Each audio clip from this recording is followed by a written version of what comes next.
Congratulations, you officially made it to closing day. This is the day that you look forward to the most when you officially start your home search. It's the day you finally get those keys in your possession and you get to have a new place to call home. Throughout this video, we're going to be talking about what to expect at closing, what to bring to closing, etc. So by this point, you've most likely done the final walkthrough. The final walkthrough took place right before closing, the day before closing, or in very rare circumstances, the final walkthrough could take place after signing all the paperwork. If that happens, that's like very rare cases. Sometimes it's unavoidable. Don't worry, your attorney will put protections in place. So if something's wrong at the final walkthrough, there's going to be protections for you in that instance. Okay, so keep that in mind. It's important to note who actually attends closing. So as you know, by this point, Massachusetts is an attorney state. So closing is handled by attorneys. You've had a buyer's attorney up until this point, and that buyer's attorney will be at closing. If they're not there, it's going to be a paralegal. No, it's going to be a colleague of theirs that's an attorney that will go through all the documents at closing. And all the attorneys I work with typically go over all these documents with you prior to closing, like the couple days beforehand, just so you have an idea of what you're going to be signing. And then they go over them in person with you at closing. Your real estate agent might be there or they might not be there. It's not required for the real estate agent to be there because we honestly do nothing at closing. We just sit there and stare at you. That's literally all we're good for. Closing can take place at the attorney's office. It can take place at a local real estate office. A lot of my closings happen at my office at La Macchia. Sometimes attorneys will travel to close wherever it's convenient for you. I've heard of attorneys in Massachusetts that traveled to Arizona to close on their property in Massachusetts. A lot of attorneys in this day and age will close anywhere, whatever's most convenient for the client. Okay, here's what you need to expect at closing. You're gonna be signing all of your loan documents if you've got a mortgage and settlement statements. If you are a cash buyer, there's going to be much less documents for you to sign. For my cash buyers that have closed, those closings have taken like 10 to 15 minutes. Like this is nothing compared to signing for a mortgage. Or if you have a co-borrower, that means two of you are signing. Those closings can take like 30 to 60 minutes. For cash buyers, it could take 10 to 15. It's important to note that you need to bring photo ID to closing. Driver's license is typically what I see every single time. The attorney is going to photocopy this.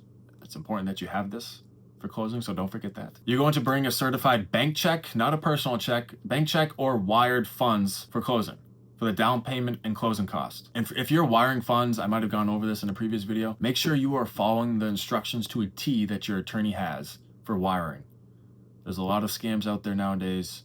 Please follow the instructions that your attorney gives. Wire transfers need to arrive before closing. Sometimes they arrive after all the documents are signed. You don't officially own the property until it's on record at the Registry of Deeds, which we'll get into shortly. So funds, I know I just had a cash buyer close. Those funds cleared because she was selling her home at the same time as buying the property. Those funds cleared like an hour after she signed all the paperwork. So sometimes it doesn't arrive before closing. Again, always confirm wiring instructions with your attorney. Once all the documents are signed, you're gonna get the congratulations, handshakes, and hugs from your real estate agent if your agent's there, and the attorney. But at that point in time, you technically still don't own the home.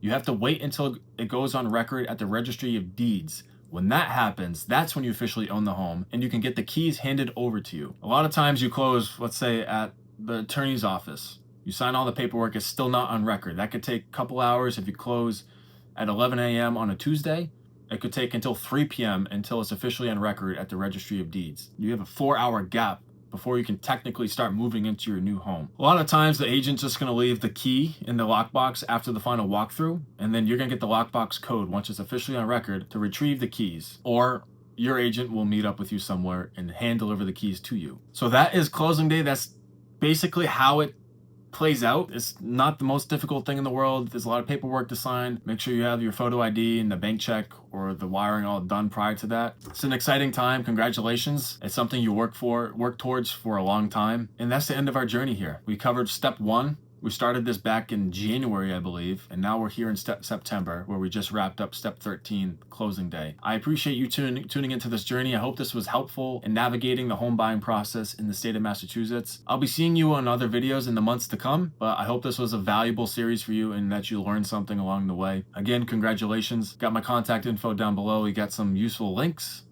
to a seller guide and a buyer guide. And without further ado, I'll see you on the next video.